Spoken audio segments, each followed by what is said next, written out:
I understood well that chances were slim that I would ever find anyone that understood me like Adam. And yet, when the time came, I still left his side. I was so young. Young and naive.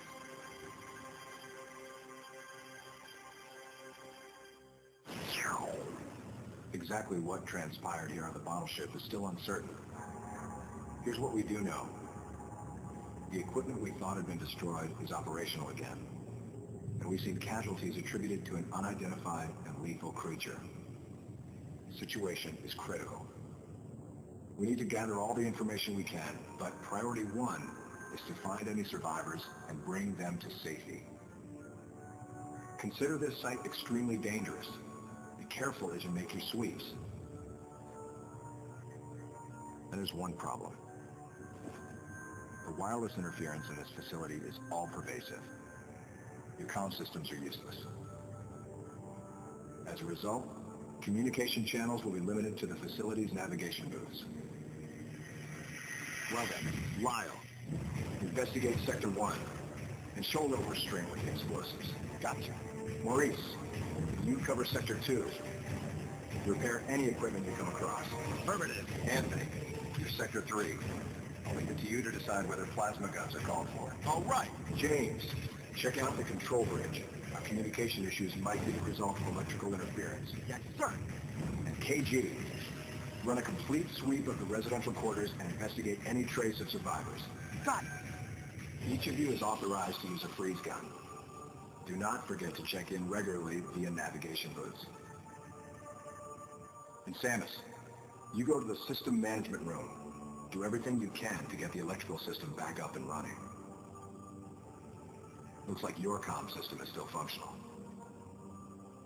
Remember, everything you see will also appear on this screen. Regarding auxiliary weapons, the use of bombs has been authorized. As far as your other weapons go, we will continue to investigate and authorize use as we can. However, we currently have no plans to authorize the use of power bombs. As you know, they have the ability to spread a high-temperature heat wave over a large area, impacting living things, which is a nice way of saying they can vaporize humans instantly. You should be well aware of how dangerous power bombs are, and how their devastation can't be obstructed with common materials. Once the mission in the system management room is complete, I need you to report back. I'll give you your next orders then. I want you all to be especially careful as you execute your missions. That's the end of the briefing. It was the first joint mission I'd been a part of since becoming a freelance bounty hunter. And of course, it was the first time since my Federation days that I was following the orders of a commanding officer. Having received mission orders from Adam, I felt confused and strangely exhilarated at the unexpected turn of events. I responded. Understood, Adam. No objections, of course. Okay, did y'all just see how we got presented like the Power Rangers and shit? That shit. Oh no, I thought it was pretty funny. KG, Anthony, I don't know. Hey, it's just me, I guess. But I thought that was kind of funny. But yeah, it seems from where I'm at right now in the game, it seems like it's going to be kind of a similar formula. Kind of, we're going to have our own objectives, and we're eventually going to meet up. You know, then we split up again, meet up, split up. And that's cool, you know. I mean, it's a formula that a lot of games use when they could make it like cooperative and things like that, which is very possible in these types of games. And that's why when I look at this game, and you know, I see the potential of having a great cooperative experience, whereas like people can actually tackle other objectives, you know, at the same time, whether it's on local co-op or over online. But you know, I don't know. I just see it kind of as like missed opportunities, but at the same time, Nintendo isn't really big on online. You know, they're not really concerned with it, and you know that's fine. That's fine if they want to shy away from the online arena right now. That's okay, and they've proven that they can be extremely successful without even really worrying about it too much, and just keeping their main focus about gameplay and just ease of use and ease of access. So that's cool. But I do hope that Nintendo does change their route next time around, and they make their next console more of an online experience, as well as keeping it a very strong single player, offline type of experience also. But yeah, I think that's so damn sweet. Like, the way you can roll into a ball, and then they have all these different puzzles and stuff, and all these different ways that you can go. Because a lot of times you're like, "Hey, I'm stuck. I don't know where to go." And next thing you know, you gotta morph into the ball, and then you gotta find a way to go through there, certain areas and stuff that way. And since I'm not really used to playing Metroid all the time like that, it's kind of catches me off guard. Whereas like a lot of people that play Metroid all the time and are Metroid veterans, it's something they automatically look for. Like me, it's kind of like, oh, that's right, I gotta do that, you know. So it's pretty cool going through this game, and it kind of does bring back a lot of memories of playing games like Super Metroid and original Metroid and such. Hey, you don't destroy that shit, son. Gotta keep them coming at you. That's right, blast them. See, but I mean, this is what I'm talking about, like right here. Like, let's say I kind of got overran by those things. There's no way that I can actually like lock on and jump away and still shoot at them. I would jump away, and I would have no way of really shooting at them without being able to lock on to any enemies in that general direction. And if they do if Team Ninja ends up doing another Metroid game, or if there's another Metroid game coming out and Team Ninja doesn't make it and it's similar to this, I do hope there is some type of lock-on feature that the game does have. And like I said before, if I'm wrong and if there is a way that you can lock on to your enemies, please let me know, because that would be something that I would just love to use in this game, because sometimes it's a pain.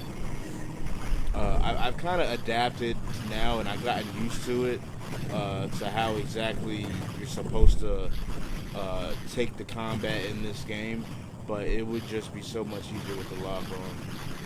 But the enemies in Metroid are crazy, man. You run into all shapes and sizes and stuff. They're just weird. That's right. Get down. Get on that one knee. And right now, what I'm trying to do, I'm trying to like make it so that I can dodge their attacks. And basically, the way you do that, you probably saw in the training, is that when you're about to get hit, you have to press a direction, and then you pretty much dodge. You kind of jump out of the way. But the thing is that I try to do it and it doesn't work. I don't know if it only works for projectile weapons, or if you just can't do it when the enemy's actually about to like stomp you with his hand or jump on you like they were, because they just kept jumping on my fucking face and I couldn't stop it. I was like, God damn, what the hell's going on? But I mean, eventually, I beat them, and I still not really too sure about it. If you could actually just press a direction on the D-pad like you do with the projectiles and be able to jump out of the way.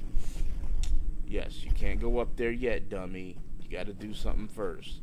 Why don't you handle business and actually do it? There you go. There you go. There you go. Blast it. Blast it. Now the way is open for you. Get up there. Wall jump it. Yeah. Ninja Gaiden, boy. And you can see the influences in their game, man.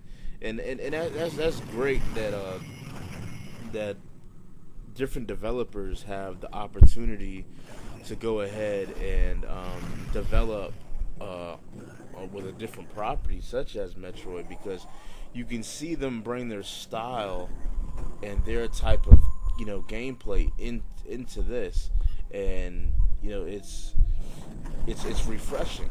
It really is refreshing, and it's very enjoyable to see someone else's take on such a very well known and respected game franchise, uh, such as Metroid. And hey, I gotta say, man, it just keeps getting better and better. All right, the map. Honestly, I don't even bring up the main map too much in this game. I just keep following the path and tearing shit up. I know they got the mini map in the top right of the screen, the top right, but I really don't use it too much. I don't pay attention to it. Samus, go through the hatch on your right and head towards Sector 1. Lyle went ahead to secure a route to a facility of interest.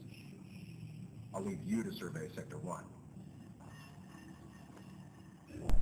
See, this dude. I mean, I can see what he's doing. He's letting the beast,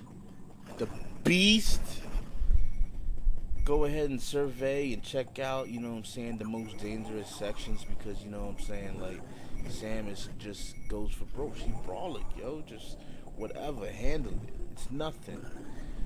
But at the same time, he is subjectifying this chick to the most horrific dangers there is in this place. That ain't right. That ain't right. Nah. That's right. Keep running. Keep running. Run down that corridor. Majority of times in this game, well, so far, you just find yourself just continuously running, just running down halls and stuff. All of a sudden, enemies just pop out of the walls and stuff and shit. And it's cool. You gotta love it. You gotta love it. So like right there, it's like boom, just non-stop running. And then all of a sudden, I just run into a brick wall because these guys are just stomping on my face. Okay, see right there, I actually dodged their stomp attack right there, so it can be done. But I don't know why I can't do it all the time. I just don't get it. Maybe my controller life isn't going down or something. I don't know. I think that's like the first time I actually used a charge blast right there. I don't know why. That's right. Get destroyed, son. And the door is still red. Why is this? Oh, that's why. Deal him in. Blah, blah, blah, blah, blah. Press that one button. Charge it. Ooh. Ooh. See, now these guys will go down quick because I'm a beast. Oh, that's right. Yeah. And the thing is about this game is that when you're low on health, it's not like you gotta pick up a, medic pack or something like that. You gotta actually put the controller vertical, and when you do that, she kind of like raises her arm, and then you press and hold A, and she'll actually just like recharge her shield. She'll bring her shield back to like, full health, which is cool because a lot of games nowadays they kind of have the regenerated health, whereas you just sit in the corner for a second or just don't get hit for a certain amount of time, and all of a sudden your health just magically comes back. In this game, it's kind of the same thing, but at least they make you work for it. Or if like you're in a tight situation, it is very hard to get your health back. It's not easy. It's not like you can just run and duck behind something and get your health. Like no, it's a little bit harder. Please avoid traveling alone and remain armed. Remain calm. Search your surroundings at all times. I'll try to remain calm. And I love it when they put the view like it was right there, just like, kind of like a over the shoulder type of view. And, I look at that and I'm like, wow, like if they made a Metroid like that, I mean, I know that view, that kind of view is kind of getting, I wouldn't really say getting played out, but it is a very intriguing point of view.